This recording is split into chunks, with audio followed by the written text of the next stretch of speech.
क्या आप जानते हैं विवाह यानी शादी एक ऐसा पवित्र बंधन है जो जीवन को पूर्णता प्रदान करता है। स्त्री और पुरुष एक दूसरे के साथ से संपूर्ण हो जाते हैं। ये बंधन केवल दो लोगों को ही नहीं बल्कि दो परिवारों को हमेशा के लिए जोड़ देता है। अगर इसी शादी का आधार झूठ, फरेब, लालच हो तो शादी श्राप बन जाती है। साल 2020 एक ऐसा समय था जिसे कोई भूल नहीं सकता। वो टाइम जब कोविड अपने पांव भारत में पसार रहा था, जिसमें हर किसी ने कुछ न कुछ खोया। कोई परिवार का मेंबर तो कोई रिश्तों का आधार। कईयों की वास्तविकता तो बस कल्पनाओं में ही रह गई। ऐसा ही कुछ एक कपल के साथ भी होता है।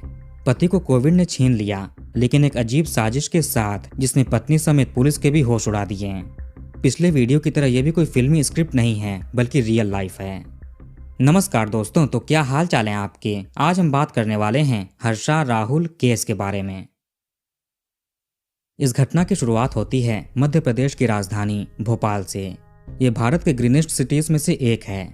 यहीं पर एक महिला रहा करती थी, हर्षा कुमारी। हर्षा अपने 5 भाई बहनों में सबसे छोटी थी। घर में बूढ़े माता पिता थे। पिता ठीक ठाक नौकरी किया करते थे, लेकिन अब उम्र के चलते रिटायर हो चुके थे। माँ की भी उम्र हो रही थी, वो भी काफी बीमार रहती। साल आता है 2010 का।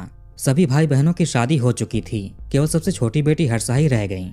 इसी साल के आसपास इनके पिताजी भी इस दुनिया से चले जाते हैं। अब रह गई केवल माताजी, जिनकी तबीयत भी ठीक नहीं रहती थी, बूढ़ी हो चुकी थी। उनकी बस आखिरी एक इच्छा थी कि अपने सबसे छोटी बेटी का भी घर बसते हुए देख लें, उसकी भी शादी हो जाए। इन्होंने अपने सभी जानने वालों और रिश्तेदारों को लड़का देखने को बोल दिया। ऐसे करके इन्हें दिल्ली के राहुल शर्मा नामक लड़के के बारे में पता चला। उसके लिए भी लड़की की तलाश चल रही थी। राहुल की दिल्ली में मोबाइल शॉप थी, खुद का घर था, फ्लैट था, जहां पर ये अपने परिवार के साथ रहता था। रिश्तेदारों ने राहुल का फोटो दिखाया। हर्षा की माताजी को ये ठीक लगा तो इन्होंने हाँ बोल दिया।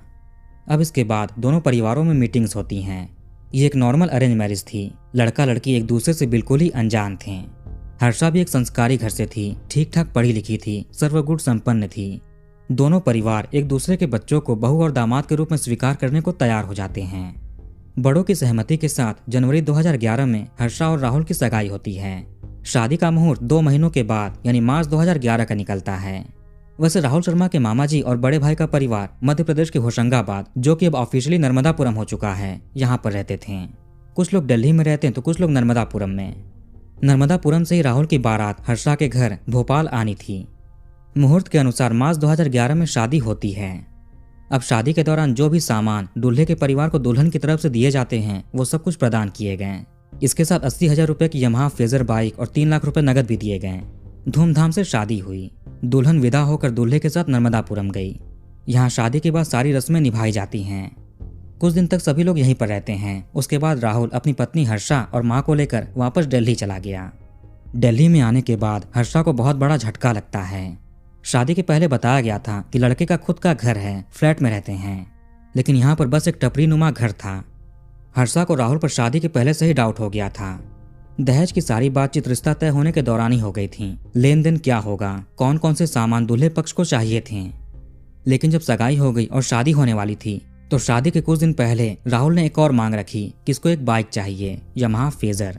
उस दौरान इसकी कीमत थी 80,000 रुपए से 1 लाख रुपए। जैसे तैसे परिवार उस बाइक का इंतजाम करता है 80,000 रुपए में। जब राहुल ने यह मांग रखी तो हर्षा अपनी माँ से कहती है कि ये लड़का कुछ ठीक नहीं लग रहा। जब दहेज की बात पहले ही हो गई तो वापस ये और क्यों मांग रहा है। शादी से पहले ये हाल है, इतने नखरे हैं तो शादी के बाद क्या करेगा। इसको इससे शादी नहीं करनी है, आप मना कर दो। पर माँ तो अपनी ही धुन में थी। उनको बस अपनी बेटी को विदा करना था। शादी तो इसी लड़के से होगी, पता नहीं दूसरा लड़का कब मिलेगा। माँ की तबीयत भी ठीक नहीं रहती, कब क्या हो जाए। उससे पहले इन्हें अपनी सारी जिम्मेदारियों को पूरा करना है। माँ की इच्छा के आगे बेटी को समझौता करना पड़ गया। वैसे भी अरेंज मैरिज में कोई लड़की की कहाँ सुनता है। अब यहाँ शादी के बाद राहुल के साथ दिल्ली आने के बाद हर्षा को पता चलता है कि राहुल का खुद का घर भी नहीं है। जिस टपरी नुमा घर में ये रहते हैं वो भी किराए का है। ये भी बताया गया कि लड़के की खुद की मोबाइल शॉप है, लेकिन हफ्ते भर के भीतर ही हर्षा को यह भी पता चल गया कि कोई मोबाइल शॉप नहीं है, बल्कि राहुल किसी मोबाइल की दुकान में काम करता है। हर्षा के साथ बहुत बड़ा धोखा हुआ था। एक तो लाखों के दहेज लेकर आई थी, लड़के वालों के ढेर सारे डिमांड थे, लेकिन इनके पास खुद का कुछ भी नहीं था। अब हर्षा क्या करें। शादी तो हो चुकी थी, किससे अपने मन की बात बोलें। पिता तो नहीं थे, माँ की तबीयत भी ठीक नहीं रहती, बहनें भी अपने ससुराल में हैं, भाई भाभी को भी अपनी प्रॉब्लम बताकर परेशान क्यों करें। शादी में भी बहुत खर्चा हुआ था। सारी चीजें सोचकर हर्षा ने इसको ही अपना नसीब माना, भाग्य समझा और स्वीकार कर लिया। जैसे तैसे पति के साथ एडजस्ट करके रहने लगी। जब तक ये लोग नर्मदापुरम में थे तब तक सब कुछ ठीक था, लेकिन जब दिल्ली आए तो कुछ दिनों में ही राहुल का व्यवहार बदलने लगा। ये चिड़चिड़ा और गुस्सैल टाइप का था। ये कोई भी काम एकाग्रता और सब्र से टिक कर नहीं करता था, रेगुलर काम भी नहीं करता, जिस वजह से इसको नौकरी से निकाल भी देते थे। कमाई कम होती थी। जब भी हर्षा घर के लिए कोई सामान बाजार से लाने को कहती तो राहुल गुस्सा करता, पैसे नहीं हैं, तुम अपने मायके से पैसे मांग लो। ये जरा जरा सी बात पर पत्नी से झगड़ा करने लगता, बार बार और दहेज की डिमांड करता। अपने घर वालों से ये मांग कर लाओ, वो मांग कर लाओ, इतने पैसे मांगो, इसको बिजनेस करना है। इसने मारपीट भी करनी शुरू कर दी, कभी घर वालों के सामने तो कभी बाहर ले जाकर पड़ोसियों के सामने मारपीट करता।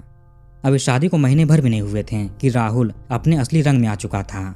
फिर एक दिन हर्षा थोड़ी हिम्मत जुटाती है और पति से कहती है कि तुम अब जेल जाने के लिए तैयार रहो। ये पुलिस स्टेशन जाने लगी, लेकिन कुछ पड़ोसियों और घर वालों ने रोक लिया कि जाने दो, माफ कर दो, फिजूल में तुम्हारे ससुराल वालों की बदनामी होगी। धीरे धीरे सब कुछ ठीक हो जाएगा। नई नई शादी हुई है तो एडजस्ट करने में दिक्कत हो रही होगी। राहुल भी ढंग का काम नहीं करता, पैसों की किल्लत रहती है, इसलिए शायद वो परेशान हो। पति भी माफी मांग लेता है।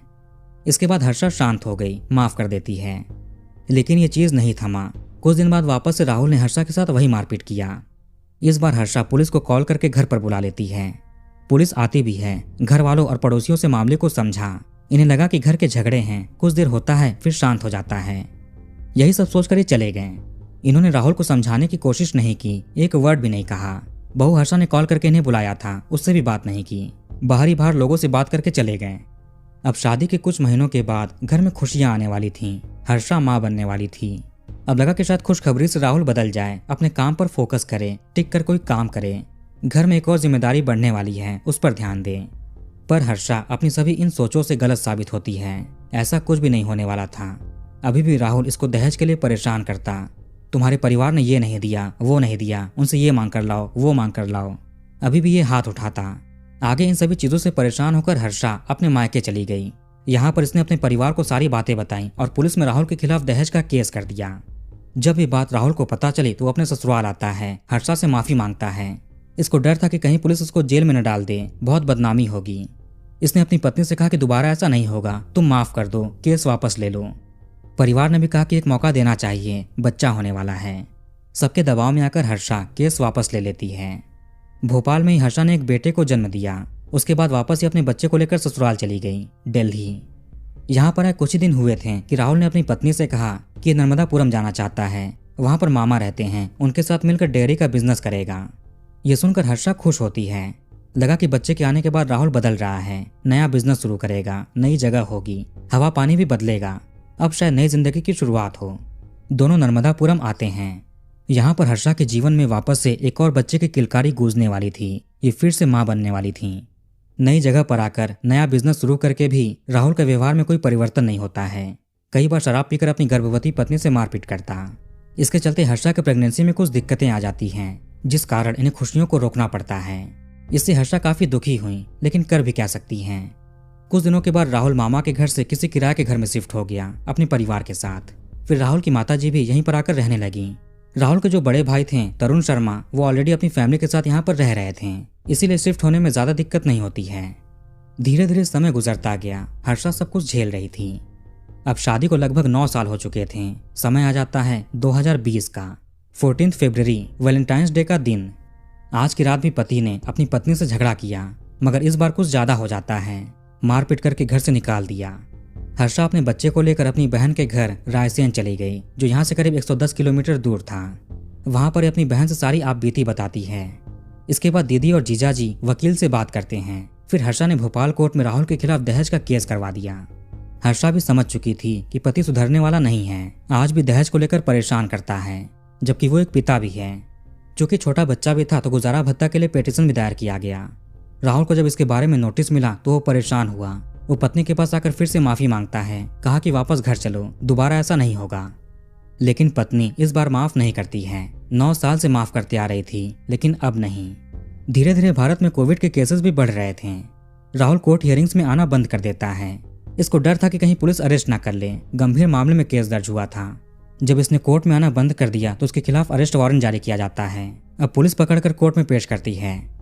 जब तक केस का कोई रिजल्ट नहीं आता तब तक के लिए अदालत ने राहुल को 50,000 रुपए पत्नी को गुजारा भत्ता के तौर पर देने के लिए आदेश दिया। उसका छोटा बच्चा है, खर्च उठाना है।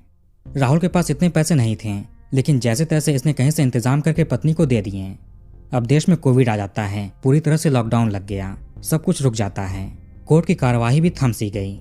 जो इम्पोर्टेंट केसेस थे वही चल रहे थे, वो भी ऑनलाइन कॉन्फ्रेंसिंग के जरिए। इस समय तक हर्षा अपने मायके भोपाल में थी और राहुल नर्मदापुरम में था। लॉकडाउन की वजह से कहीं कोई आ जा नहीं सकता था, सभी अपने अपने घरों में थे। इसी तरह 2021 का साल आ जाता है। एक दिन राहुल के वकील की तरफ से हर्षा के जीजाजी के पास एक कॉल गया। बताया गया कि राहुल को कोविड हो गया था, जिसके चलते अब वो इस दुनिया में नहीं है। ये सुनकर जीजाजी को झटका सा लगा। इन्होंने हर्षा को बताया। हर्षा को भी यकीन नहीं होता है। फिर राहुल के मामा जी का भी कॉल अचानक से हर्षा के पास आया। वो भी ये बात कंफर्म करते हैं। महीने भर पहले उसको कोविड हो गया था, तबीयत खराब होती गई। कुछ दिन पहले ही उसका अंतिम संस्कार हुआ है। अब हर्षा अपनी सासू माँ को कॉल करती है, उनसे सारी चीजें पूछती है। ये भी कहा कि आपने मुझे बताया क्यों नहीं कि उसकी तबीयत खराब हुई है, अंतिम संस्कार के बारे में भी नहीं बताया। सास जवाब देती हैं कि समय ही कुछ ऐसा हो गया था, हॉस्पिटल के लोगों ने ही क्रियाक्रम किया था, किसी को उसके पास जाने की इजाजत नहीं थी। घर के सारे मेंबर भी चाह कर नहीं जा पाए, केवल कुछ गिने चुने लोग ही गए थे। सास रोते हुए सारी चीजें बता रही थी। हर्षा को भी काफी दुख होता है। जो भी हो, राहुल था तो इसका पति ही, 9 साल से साथ था। भले ही रिश्ते ठीक ना हो, लेकिन रिश्ता तो था। अब हर्षा के सामने एक और परेशानी थी। पति तो नहीं है तो गुजारा भत्ता कौन देगा। ये भी कुछ काम करने के बारे में सोच रही थी, लेकिन बच्चा छोटा होने की वजह से दिन भर उसके ही देखभाल में रहती। लेकिन अब बड़ा हो रहा है तो काम करती। पति की खबर मिलने के बाद हर्षा ने कोर्ट जाना भी बंद कर दिया। किसके खिलाफ ये केस लड़े। धीरे धीरे 2023 का साल आ जाता है। हर्षा एक विधवा के रूप में जिंदगी बिता रही थी। अब इन्होंने अपने पास्ट को भुलाकर प्रेजेंट और फ्यूचर पर फोकस किया। सोचा कि बेटे को अच्छे से पढ़ाएंगी, लिखाएंगी। राहुल और हर्षा के परिवार में कुछ कुछ कॉमन रिलेटिव्स भी थे। मई 2023 में उनके ही जरिए हर्षा को पता चला कि इनके जेठ जी यानी राहुल के जो बड़े भाई हैं, उनका भी देहांत हो चुका है। इससे भी हर्षा को काफी बुरा लगा। इस बार इसने सोचा कि पति के समय तो लॉकडाउन था, ये मजबूरन जा नहीं पाई थी, लेकिन जेठ जी के समय माहौल ठीक है तो उसको जाना चाहिए। शोक सभा में सम्मिलित होकर परिवार को सांत्वना देना चाहिए। अभी भी ये उस घर की बहू है, फर्ज तो निभाना ही पड़ेगा। ये घटना के 12वें दिन ससुराल जाती है नर्मदापुरम। जब ये पहुंची तो वहां पर मौजूद लोग इसे देखकर हैरान रह गए और आपस में कानाफूसी करने लगे। हर्षा सबसे मिलती जुलती है और बैठ गई। तभी अचानक एक रिश्तेदार हर्षा के पास आती हैं और पूछती हैं, राहुल से मुलाकात हो गई? डाइवोर्स के बाद तुम दोनों तो अलग होकर बहुत खुश होगे। राहुल तो अपनी पत्नी के साथ बहुत सुखी है, तुम खुश हो या नहीं? ये बात सुनकर हर्षा को आश्चर्य हुआ, ये क्या बोल रही है। रिश्तेदार ने फिर से कहा कि पति से अलग होकर तुम्हारी जिंदगी भी खुशी से कट रही होगी। हर्षा ने जवाब दिया, कैसी बात कर रही हो, राहुल तो इस दुनिया में नहीं है।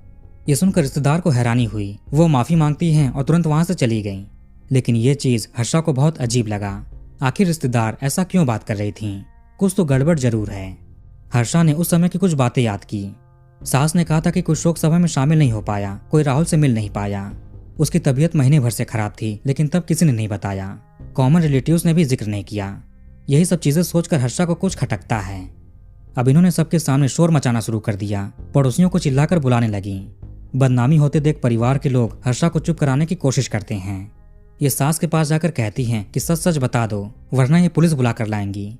इसके बाद पति राहुल शर्मा अपनी पत्नी हर्षा के सामने आकर खड़ा हो जाता है। वही पति जो कोविड की वजह से दुनिया से चला गया था। पति को अपने सामने देख हर्षा बहुत हैरान हुई। इतने दिनों से ये विधवा की तरह रह रही थी। इनका दहेज वाला केस भी ठंडे बस्ते में था। हर्षा ने भी कोर्ट जाना बंद कर दिया था। जब पति ही नहीं है तो केस किससे लड़े? इसकी लड़ाई ससुराल वालों से नहीं, केवल पति से थी। इसीलिए पति की खबर मिलने के बाद इसने केस पर ध्यान नहीं दिया। लेकिन अब पति सामने सही सलामत खड़ा था। सासू माँ सारी कहानी बताती हैं, जो अपने आप में काफी अजीब है। फरवरी 2020 में हर्षा ने पति के खिलाफ केस किया। केस ऐसा था कि इसमें पति की गिरफ्तारी निश्चित थी। वकील भी कहता है कि जेल जाना पड़ेगा, शायद तुम्हारे परिवार पर भी मुसीबत मंडरा रही है, वो भी जेल जा सकते हैं।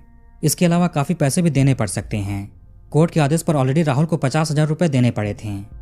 हर्षा का एक बेटा है, तुम्हारी वजह से दूसरे बच्चे को दुनिया में नहीं ला सकी। इसके चलते कोर्ट का झुकाव उसकी तरफ ज्यादा होगा, हमदर्दी होगी। ये सारी चीजें सुनकर राहुल काफी परेशान होता है। इसको ना तो पैसे देने थे और ना ही जेल जाना था। तभी इसने एक तरकीब सोची। लेकिन क्या केवल इसी चीज से बचने के लिए झूठी खबर फैलाई थी या कुछ और भी था? कोविड का समय तो था ही। हॉस्पिटल्स की दशा को देखकर राहुल के मन में कुछ खटकता है। इसने अपने प्लान के बारे में करीबी घर वालों से डिस्कस किया। सबको इसमें जोड़ता है। कहा कि जेल तो जाना पड़ेगा, पैसे भी देने पड़ेंगे, हो सकता है कि बाकी लोगों को भी जेल जाना पड़े। अभी ये लॉकडाउन का समय है, कोई किसी के घर आ जा नहीं रहा। अगर इस बीच कुछ होता है तो कोई भी रिश्तेदार यहाँ पर देखने के लिए नहीं आएगा। बोल देना कि हॉस्पिटल वालों ने क्रियाक्रम कर दिया, कोई पास नहीं जा सकता था, सभी लोग मान भी लेंगे। ये झूठ केवल और केवल हर्षा के लिए तैयार की गई थी। बाकी रिश्तेदारों से कहा गया कि डाइवोर्स हो चुका है, हर्षा अपने बच्चे के साथ मायके में ही रहेगी, बच्चा उसकी कस्टडी में है, इसीलिए रिश्तेदार भी कुछ सवाल नहीं करते हैं। इनके लिए था कि डाइवोर्स हो चुका है और राहुल तो जीवित था, पर हर्षा और इसके परिवार के लिए नहीं। जो भी सासू माँ ने बताया वो केवल आधी सच्चाई थी। इसमें एक और पार्ट भी है। राहुल को उस समय पबजी गेम खेलने का शौक हो गया था। जब हर्षा साथ रहती थी तो ये भी देखती थी कि पति गेम खेल रहे हैं, उन्हें गेम की लत लग चुकी है। सारे काम काज छोड़कर वो गेम में ही लगे रहते हैं, रात रात भर खेलते रहते हैं, खेलते खेलते चिल्लाते रहते हैं। लॉकडाउन लगने के बाद जब सारे काम बंद हो गए और कुछ करने के लिए नहीं था तो राहुल दिन भर गेम में ही लगा रहता था। इसी में ही इसकी मुलाकात होती है कोमल अरोड़ा नामक महिला से। कोमल भी पबजी गेम खेला करती थी। कोमल की लाइफ भी बिल्कुल हर्षा की तरह ही थी। ये दिल्ली की रहने वाली थी, शादीशुदा थी। इसके पति का नाम था परीक्षित दुबे। इसका भी अपने पति से बनता नहीं था, झगड़ा चल रहा था, कोर्ट में केस चल रहा था। लॉकडाउन में मन बहलाने के लिए कोमल ने पबजी गेम खेलना शुरू किया। वहीं पर राहुल से मिलती है। दोनों में ऑनलाइन बातचीत शुरू हुई। कोमल ने अपनी कहानी राहुल को बताई कि पति परेशान करता था, कोर्ट में केस चल रहा है। इधर से राहुल भी एक कहानी सुनाता है कि इसकी पत्नी भी इसको परेशान करती है, मानसिक तनाव देती है, झगड़ा करती है, इसीलिए उसे अलग रहता है, इसका भी कोर्ट में केस चल रहा है। हालांकि राहुल की कहानी झूठी थी, उल्टा ही अपनी पत्नी को परेशान करता था, दहेज की डिमांड करता था। धीरे धीरे कोमल और राहुल ऑनलाइन से ऑफलाइन मिले। दोनों को प्यार हुआ। कोमल इसे शादी करना चाहती थी, इसे भी शादी करना था, इसलिए भी वो झूठी कहानी रची, कोविड वाली। कोमल को भी इस प्लान में शामिल किया। कोमल के लिए था कि इसकी पत्नी इसको परेशान करती है, इसीलिए अलग रह रहा है, जिस वजह से इसकी राहुल के लिए हमदर्दी भी थी। ये सारी कहानी जानने के बाद हर्षा अपनी सास से कोमल का नंबर लेती है, उससे बात करती है। लगा कि कोमल इसके बारे में जानकर हैरान होगी, लेकिन ऐसा नहीं होता है। उल्टा वो इस पर ही गुस्सा करने लगी कि मेरे पति से दूर रहो वरना अच्छा नहीं होगा, तुम्हारी वजह से मेरा पति बहुत कुछ झेल चुका है। इससे हर्षा को पता चलता है कि इसके पति ने बिना डाइवोर्स दिए दूसरी शादी कर ली है। यही नहीं, कोमल से इसकी एक बेटी भी है। इसके बाद हर्षा पुलिस स्टेशन में जाकर कंप्लेंट फाइल करती है, अपनी सारी कहानी बताती है। राहुल घर से भाग जाता है। पुलिस ने राहुल को ढूंढना शुरू किया। उसकी दूसरी पत्नी कोमल से और राहुल के घर वालों से पूछताछ की। कोमल ने कहा कि हर्षा झूठ बोल रही है, इसने राहुल से शादी नहीं की है, बल्कि 3-4 साल से लिव इन में रह रही है, उससे ही बेटी का जन्म हुआ और ये दोनों पबजी से नहीं बल्कि फेसबुक पर मिले हैं। हर्षा राहुल को परेशान करती थी, इसलिए वो अलग हुआ। कोमल का यह भी कहना था कि राहुल अच्छा लड़का है, उसने आज तक इस पर एक बार भी हाथ नहीं उठाया। राहुल की माताजी का भी दावा था कि कोमल और इनके बेटे ने शादी नहीं की है। हालांकि हर्षा ने कुछ ऐसी तस्वीरें हासिल कर लीं जो कोमल और राहुल की शादी की थीं। एक और तस्वीर है जब कोमल गर्भवती थी और राहुल ने अपने साथ फोटो क्लिक किया। नर्मदापुरम में रहने के दौरान राहुल का परिवार यहाँ पर पूरी तरह से शिफ्ट हो चुका था।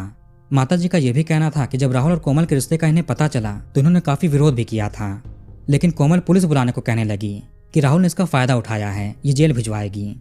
इसके चलते इन्हें स्वीकार करना पड़ता है। राहुल भी शादी को तैयार नहीं था कि पहली पत्नी है, उसको डाइवोर्स देकर ही शादी करेंगे। मगर ये सारी बातें झूठ थीं, ऐसा कुछ भी नहीं था। पूरा परिवार राहुल का समर्थन कर रहा था। माँ ये भी कहती हैं कि बेटे के मोह में आकर उसके साजिश में शामिल हुई और हर्षा को झूठी कहानी सुनाई थी। हर्षा के सामने सारी चीजें खुलने के बाद इन्होंने नर्मदापुरम थाने में FIR दर्ज कराया। इनका दावा है कि राहुल इटारसी में कोमल के साथ रह रहा है। हालांकि पुलिस उसको अभी तक पकड़ पाई है या नहीं, इसके बारे में कोई अपडेट नहीं मिला। एक पति ने झूठ के आधार पर शादी की, दहेज के लिए परेशान करता। जब पत्नी ने केस किया तो झूठी कहानी बनाई। उसी में वो किसी और को झूठी कहानी सुनाकर उसके करीब गया, उससे शादी की, उसको भी झूठ के साए में रखा।